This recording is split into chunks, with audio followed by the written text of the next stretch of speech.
தமிழும் தங்கையாவும் என்ற YouTube channel வழியாக உங்களை வாழ்த்துவதில் மகிழ்ச்சி அடைகிறேன்.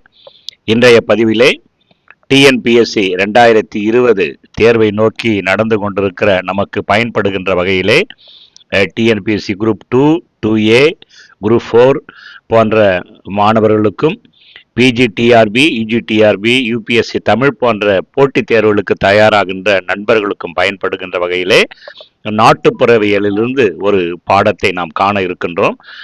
நாட்டுப்புறவியலிலே பக்தி பாடல்கள் என்ற ஒரு பகுப்பு இருக்கிறது.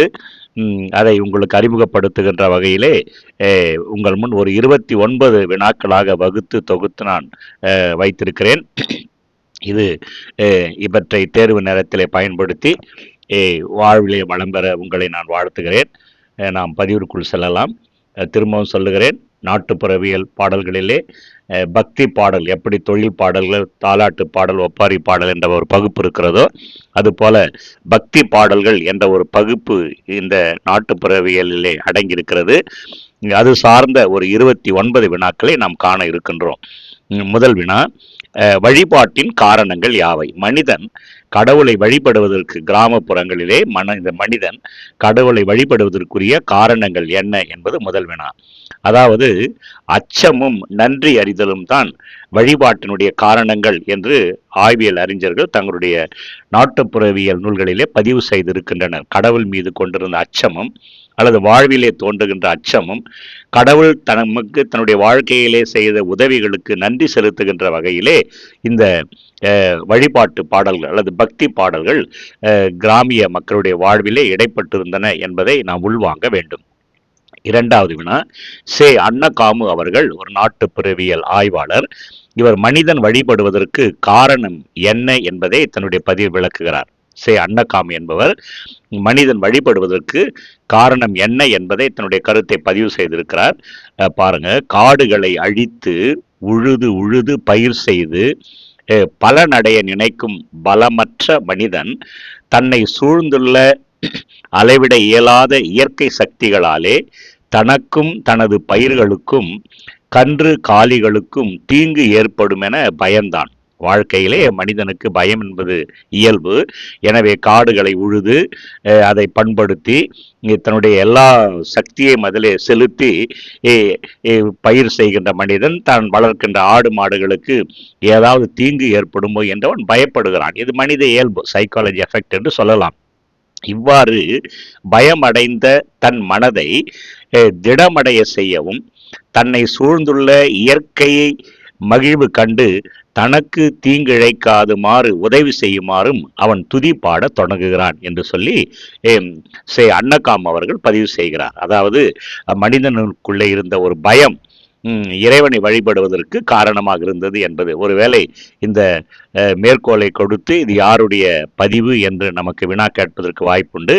அல்லது அன்னகாமு இந்த வழிபடுவதற்குரிய காரணம் என்ன என்பதை பதிவு செய்திருக்கிறார் என்பதை வினா கேட்பதற்கு வாய்ப்புண்டு. மூன்றாவது வினா, நாட்டுப்புற மக்கள் எத்தகைய தெய்வங்களை வழிபட்டனர்? நாட்டுப்புற மக்கள் வழிபட்ட தெய்வங்கள் பெருந்தெய்வங்களையும் வழிபட்டிருக்கின்றனர், சிறு தெய்வங்களையும் அவர் வழிபட்டிருக்கின்றனர்.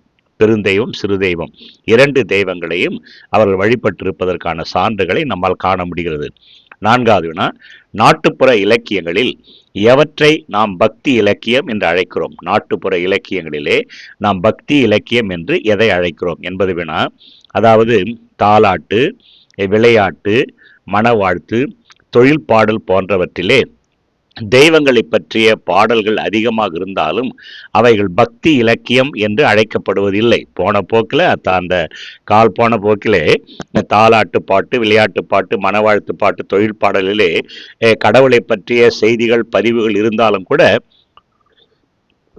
நாம் அவற்றை பக்தி இலக்கியம் என்று சொல்வது கிடையாது. தாலாட்டு பாடல், விளையாட்டு பாடல், மணவாழ்த்து பாடல் என்றுதான் நாம் அழைக்கிறோம். ஆனால் தமிழ் இலக்கியங்களிலே தனியாக பக்தி இலக்கியம் என்று இருப்பது போல நாட்டுப்புற இலக்கியங்களிலும் பக்தி இலக்கியம் என்ற ஒரு அமைப்பு இருப்பதை நாம் உள்வாங்க வேண்டும். இதை பல நாட்டுப்புற ஆய்வாளர்கள் தங்களுடைய ஆய்வு நூல்களிலே பதிவு செய்திருக்கின்றனர்.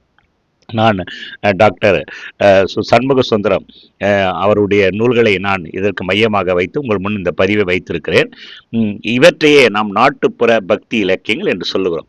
அப்போ நாட்டுப்புற பாடல்களிலே கடவுளை பற்றி மட்டும் பாடுகிற இலக்கியங்களை வகுத்தும் தொகுத்தும் அவர்கள் பதிவு செய்திருக்கிறார்கள். அவற்றை தான் நாம் பக்தி இலக்கியம் என்று நாம் சொல்லுகிறோம். ஐந்தாவதுனா, நாட்டுப்புற பக்தி இலக்கியங்களிலே குறிப்பிடப்படுகின்ற பெருந்தெய்வங்கள் யாவை என பெருந்தெய்வங்களை பற்றிய குறிப்பும் உண்டு, சிறு தெய்வங்களை பற்றிய குறிப்பும் உண்டு.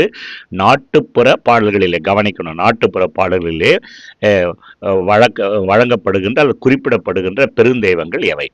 சிவன், திருமால், முருகன், கணபதி, பார்வதி போன்ற பெருந்தெய்வங்கள் நாட்டுப்புற பாடல்களிலே குறிக்கப்பட்டிருக்கின்றன என்பதை நாம் உள்வாங்க வேண்டும். ஆறாவது வினா, சிவனை பற்றி நாட்டுப்புற பாடலிலே காணப்படும் குறிப்பு யாது? பெருந்தெய்வங்களிலே ஒருவன் சிவபெருமான், அவரை பற்றிய குறிப்பு. ஒவ்வொரு கடவுளுக்கு ஒரு சாம்பிள் நம்ம பார்க்கலாம். நிறைய பாடல் உண்டு. மாதிரிக்கு ஒன்றை மட்டும் நான் நீங்கள் கமெண்ட் பாக்ஸிலே பதிவு செய்தால் அதிகமான பாடல்கள் கூட தருவதற்கு வாய்ப்புகள் உண்டு. கிராமத்து மக்கள் பொழுது விடிந்ததும் பூ மலர்ந்ததும் பூசை செய்து சிவனிடம் வரம் பெறுவதற்கு விரும்புகின்றனர். அந்த விருப்பம் பாடலாக வெளிவருகிறது. பாருங்க, பொழுதெப்போ வெடியும் பொழுதெப்போ வெடியும் பூவெப்போ மலரும் சிவனெப்போ வருவார். இது ஒரு நாட்டுப்புற பாடல். பொழுதெப்போ விடியும் பூவெப்போ மலரும் சிவனெப்போ வருவார், வரம் எப்போ தருவார் என்று அந்த பாடல் முடிவடைகிறது. இது சிவன் மீது கொண்டிருந்த பக்தி பாடலாக மாறுவதை நம்மால் காண முடிகிறது. அடுத்து திருமாலை பற்றிய பாடல். திருமாலை பற்றிய பாடல் நாட்டுப்புற பாடலிலே இடம்பெற்றிருக்கிறது. திருமாலுக்கு ஒரு மாதிரி பாடலை நாம் காணலாம். பாருங்க, ஸ்ரீரங்கத்திலே வீற்றிருக்கும் திருமாலை எண்ணி ஒரு பக்தர் திருவாக்கு தருமாறு வேண்டுகிறார். ஸ்ரீரங்கத்திலே குடிகொண்டிருக்கின்ற அந்த இறைவனை எண்ணி ஒரு பாடல், அது ஒரு வேண்டுகிறார். அந்த வேண்டுகோள் எப்படி வருது அப்படின்னு கேட்டீங்கன்னா, ஓரங்க நாதரென உலகமெல்லாம் தான் போற்றும் ஸ்ரீரங்க நாதா நீ திருவாக்கு தந்தருள்வாய். என்ன அழகான பாட்டு பாருங்க. ஓரங்க நாதரென உலகமெல்லாம் தான் போற்றும் ஸ்ரீரங்க நாதா நீ திருவாக்கு தந்தருள்வாய் என்று ஒரு பாட்டாக அது வெளிப்படுகிறது. அடுத்து பாட்டுங்க, விநாயக பெருமான் பற்றி நாட்டுப்புற பாடல். எல்லாம் சான்றுக்கு தான் நான் ஒன்று கொடுத்துருக்கிறேன். விநாயகரை பற்றி பாடல் பாருங்க. விநாயக பெருமான் வினை தீர்ப்பவன் என்ற நம்பிக்கை கிராமத்து மக்களிடையே உண்டு. விநாயக பெருமான் வினை தீர்ப்பவன் என்ற நம்பிக்கை கிராமத்து மக்களிடையே பரவலாக உண்டு. எனவே எந்த காரியத்தையும் விநாயகன் முன்னிலையிலே அவர்கள் தொடங்குகிறார்கள். தொடங்கியதை நம்மால் காண முடிகிறது. ஒரு பெண் குழந்தை பேற்றுக்காக இயங்குகிறாள். பேருக்காக அவர் பிள்ளையாரிடம் வேண்டா பாருங்க. நத்தத்து பிள்ளையாரே நான் கேட்பேன் மாதந்தாம் கை குழந்தை தந்தையனா உனக்கு கைவிளக்கு நான் விடுவேன் என்று சொல்லி எங்கவே பிழை எது நடந்திருக்குது பாருங்க. கைவிளக்குன்னு வரணும்னு நினைக்கிறேன். ரத்தத்து பிள்ளையாரே நான் நடப்பேன் மாதாந்தம் கை குழந்தை எனக்கு தந்தையானா உனக்கு கைவிளக்கு நான் விடுவேன் என்று அவர் பாடுவதாக ஒரு செய்தி அங்கே காணப்படுகிறது. 9வதுனா முருகன் பற்றிய நாட்டுப்புற பாடல். இவங்கள பெருந்தெய்வத்தில் வராங்க. முருகனை பற்றிய நாட்டுப்புற பாடல் பாருங்க. வள்ளி மணாளன் முருகன் சரவண பொய்கையிலே தோன்றியவன். இது நம்ம அனைவருக்கும் தெரியும். அவன் வையாபுரியிலும் வாழ்கிறான். ஸோ வையாபுரியிலே வாழும் முருகனை ஒரு பெண் உதவுமாறு வேண்டுவதாக ஒரு பாடல் பதிவு செய்யப்பட்டிருக்கிறது. பாருங்க, சங்கு முழங்கி வரும் சண்முகா சரவண பொய்கையிலே வையாபுரி முருகா இந்நேரம் உதவ வேணும் என்று அந்த பாடல் பதிவு காணப்படுகிறது. அடுத்து பாருங்க, கரகம். கொஞ்சம் இருங்க. வள்ளி பற்றிய 10வது வினா, வள்ளி பற்றிய நாட்டுப்புறத்து பாடலுக்கு சான்று. வள்ளி பற்றிய நாட்டுப்புற பாடல். வள்ளி தெய்வானை நமக்கு தெரியும், முருகனுடைய மனைவிமார். வள்ளியினுடைய கதையை கிராமத்து பெண்கள் கும்மி அடித்து கோலாகாலமாக பாடுகிறார்கள். இன்றைக்கு கூட அந்த பழக்கத்தை நம்மால் காண முடிகிறது. இந்த பாட்டிலே வள்ளி வழிபாடு மிக சிறப்பாக அமைந்திருக்கும். வள்ளி வழிபாடு மிக சிறப்பாக பதிவு செய்யப்பட்டிருக்கும். பாட்டுக்கு சாம்பிளுக்கு பாருங்க.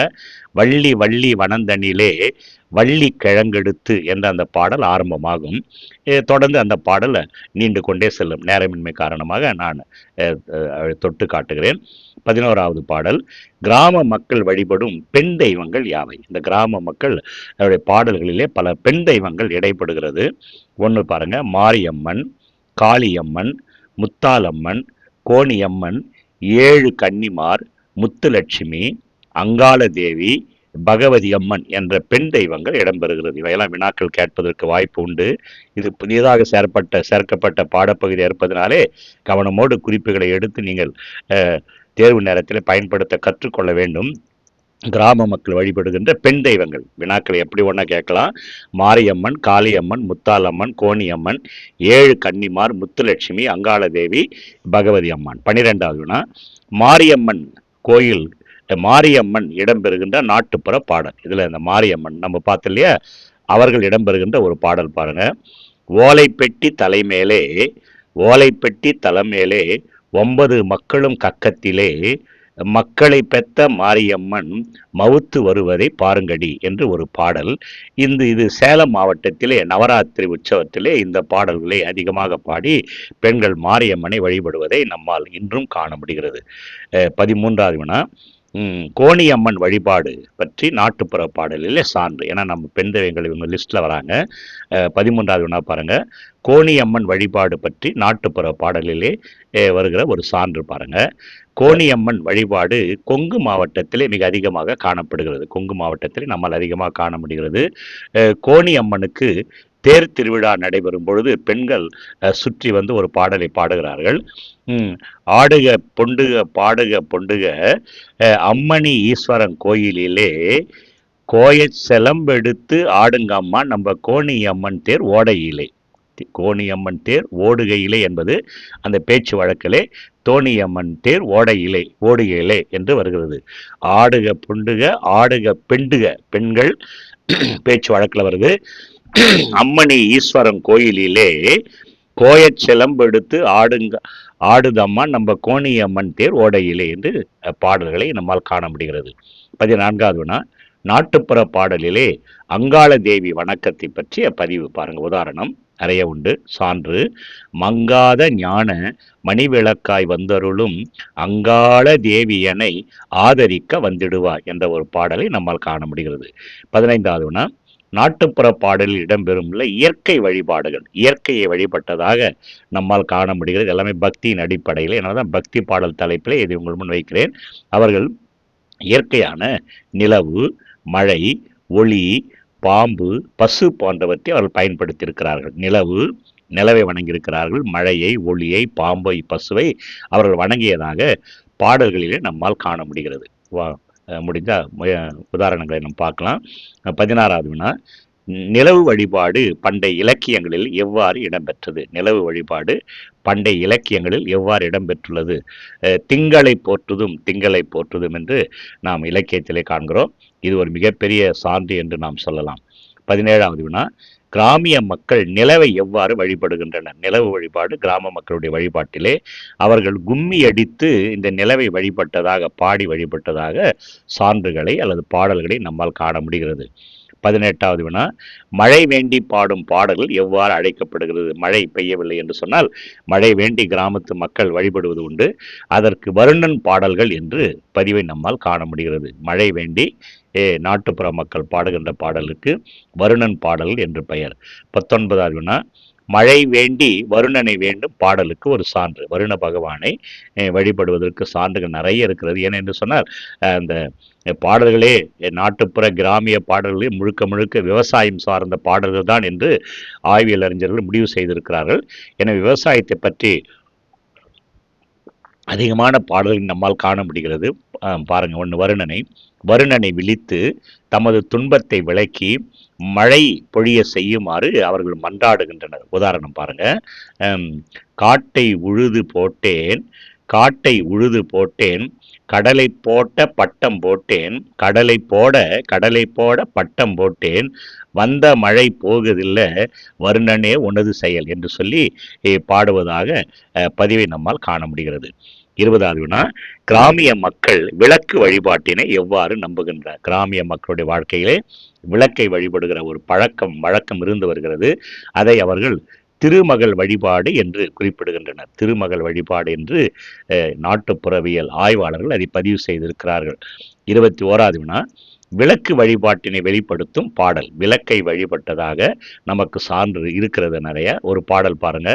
அந்தி திருவிளக்கே அலங்கார நாயகியே வந்தித்து நின்றேன் வாடியம்மா சீதேவி என்று அவர்கள் இந்த விளக்கு வழிபாட்டிலே விளக்கை அந்தி திருவிளக்கே அலங்கார நாயகியே வந்தித்து நின்றேன் வாடியம்மா சீதேவி என்று விளக்கை குறிப்பிட்டு பாடுவதாக நமக்கு சான்று கிடைக்கிறது.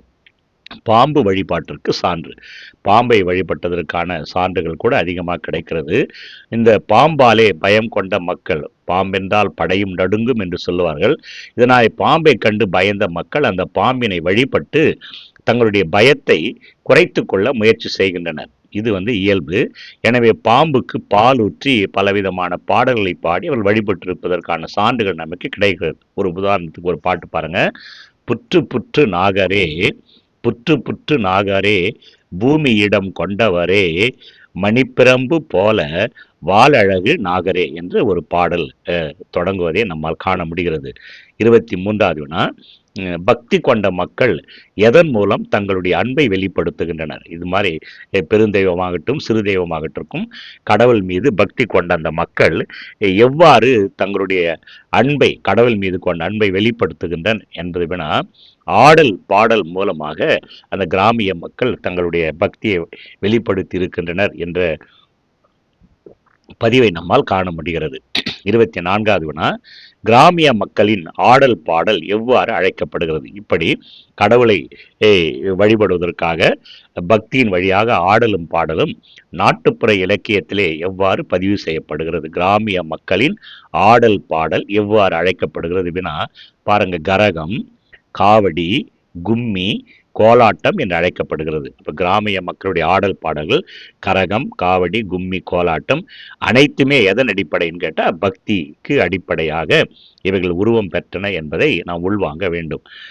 25வது வினா, கரகம் யாருக்கு எடுக்கப்படும்? கரகம் யாருக்கு எடுக்கப்படும்? ஒரு சான்று தருகன்னு கேட்டிருக்காங்க. மாரியம்மனுக்கு கரகம் எடுத்து ஆடுகிற பழக்கம் இன்றைக்கும் கிராமங்களிலே உண்டு. இன்றைக்கு கூட வளர்ந்து விட்ட இந்த சூழ்நிலையில கூட மாரியம்மனுக்கு கரகம் எடுக்கிற பழக்கம் இன்றைக்கும் உண்டு.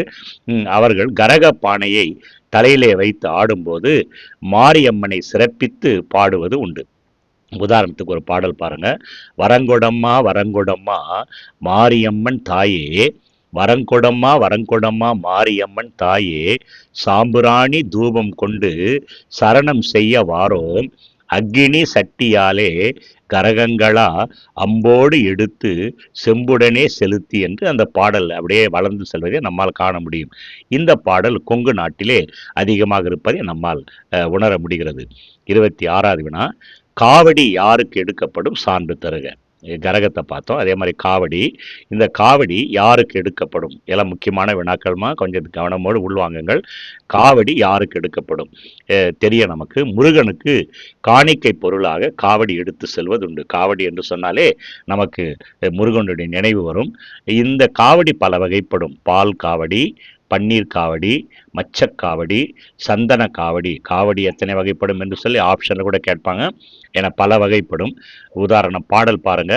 காவடி கூட்டங்களாம் காவடி கூட்டங்களாம் கருமலை சந்நிதியாம் தீர்த்த குகை நோக்கி எல்லோரும் சென்று வழி நடப்போம் என்று சொல்லி ஒரு பாடல் இந்த காவடி பற்றி பதிவு செய்யப்பட்டிருக்கிறது. 27வது வினா, முருகனுக்கு எடுக்கப்படும் காவடிக்கு வேறு பெயர் என்ன? வினா கேட்பதற்கு வாய்ப்புண்டு.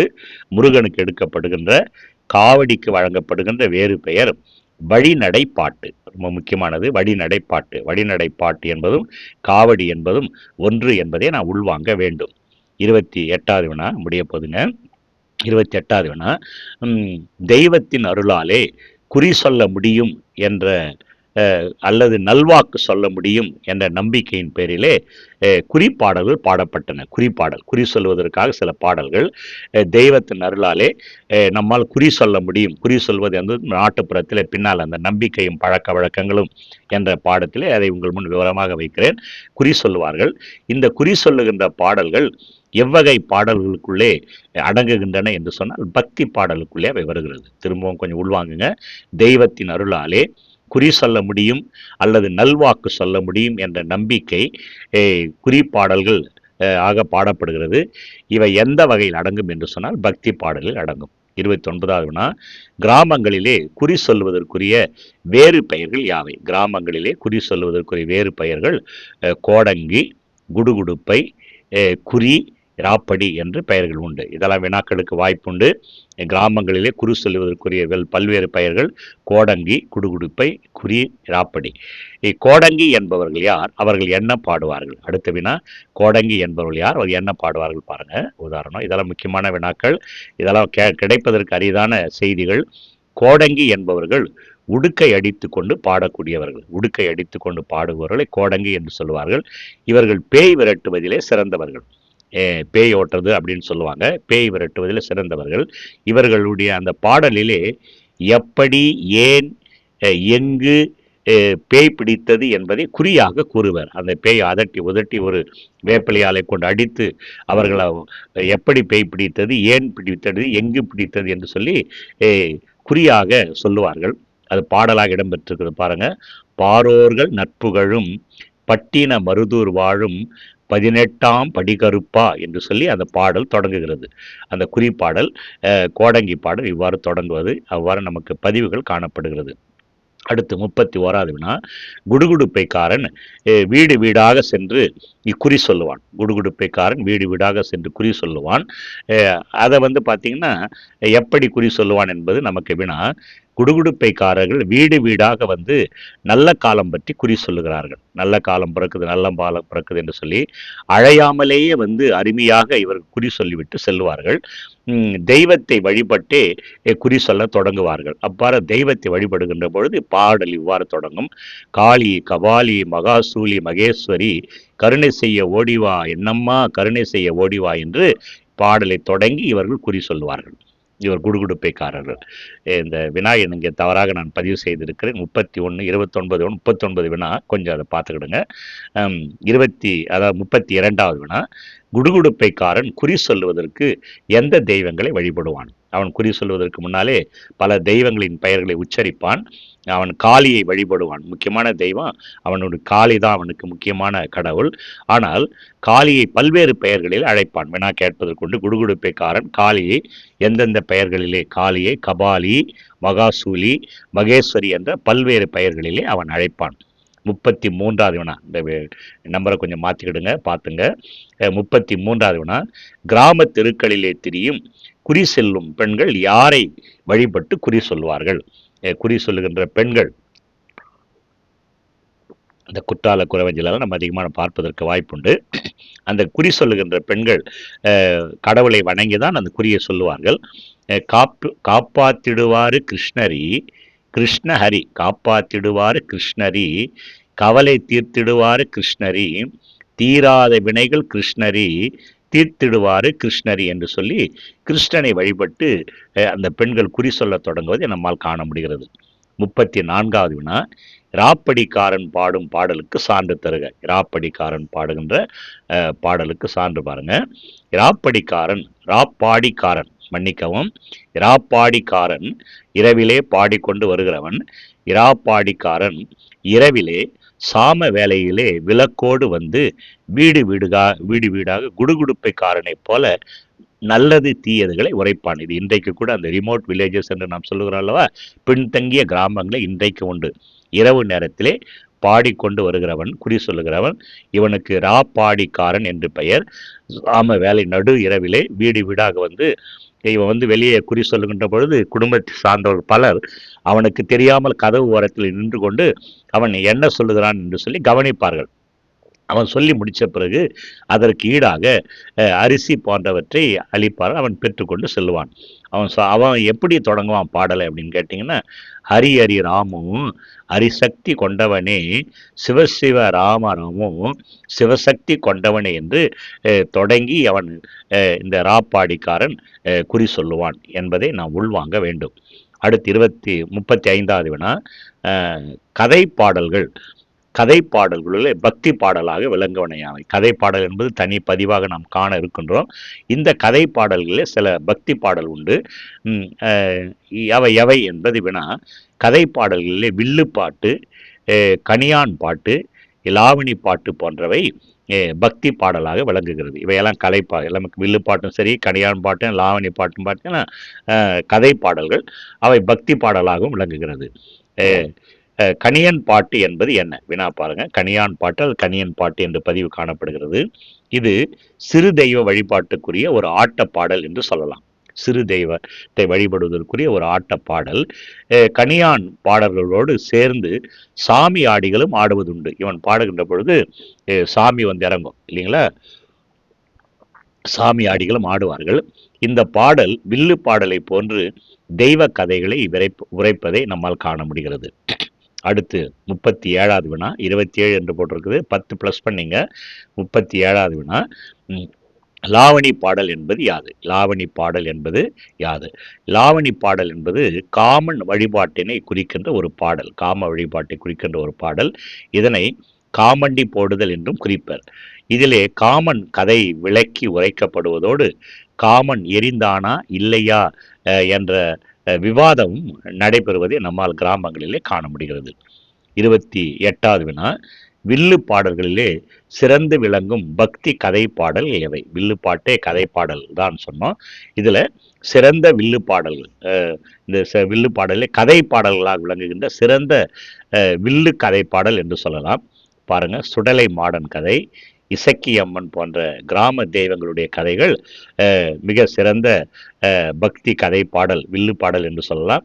பாடலுக்கு ஏற்றவாறு சாமியும் ஆடுவதை இன்றைக்கும் நம்மால் கிராமங்களிலே காண முடிகிறது என்பதை உள்வாங்க வேண்டும். 39வது வினா, 29 போட்டிருக்குது, நான் கொஞ்சம் கவனிக்காமல் விட்டுருக்கிறேன். 39வது வினா, வானமாமலை நாட்டுப்புற பக்தி பாடலை எவ்வாறு குறிப்பிடுகிறார்? நாட்டுப்புற பக்தி பாடலை பற்றி ஒரு பதிவு செய்கிறார் வானமாமலை, நாட்டுப்புற ஆய்வாளர் அறிஞர். தம்மை விட சக்தி வாய்ந்த மனிதர்களை வேண்டுவது போலவே தமது தெய்வங்களையும் இவர்கள் வேண்டிக் கொள்ளுகின்றனர். அதாவது தம்மை விட சக்தி வாய்ந்த மனிதர்களை வேண்டுவது போலவே உரிமையோடு தமது தெய்வங்களை அவர்கள் வேண்டிக் கொண்டதை நாம் அந்த நாட்டுப்புற இலக்கியங்களிலே நம்மால் காண முடிகிறது. 39 வினாக்களை நான் பக்தி பாடல் என்ற தலைப்பிலே உங்கள் முன் வைத்திருக்கிறேன். இது உங்களுக்கு தேர்வு நேரத்திலே பயன்படும் என்று நான் கருதுகிறேன். இப்பொழுது வருகின்ற ஆண்டிலே 2020 நடக்க இருக்கின்ற டிஎன்பிஎஸ்சி குரூப் 2, 2A, குரூப் 4 மாணவர்களுக்கு பாடத்திட்டத்திலே இது இடம்பெற்றிருக்கிறது. அது மட்டுமல்ல, பிஜிடிஆர்பி, யூஜிடிஆர்பி போன்ற சிலபஸ்லேயும் இந்த தலைப்பு இடம்பெற்றிருக்கிறது. அது மட்டுமல்ல,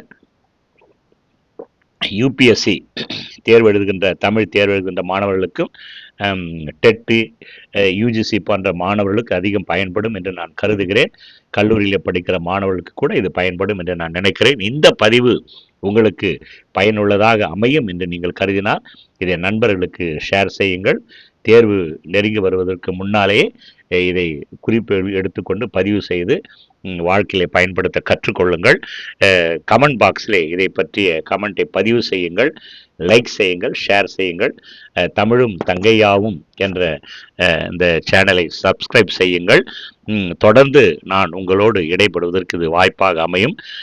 உங்களுக்கு தேவையான பாடங்களை கூட நீங்கள் அந்த கமெண்ட் பாக்ஸிலே பதிவு செய்கின்ற பொழுது நான் அதை உங்களுக்கு தருவதற்கு எனக்கு ஒரு வாய்ப்பாக அமையும் என்று நான் கருதுகிறேன். மற்றொரு பதிவோடு நாம் மீண்டும் சந்திக்கலாம். வாழ்க வளமுடன். நன்றி.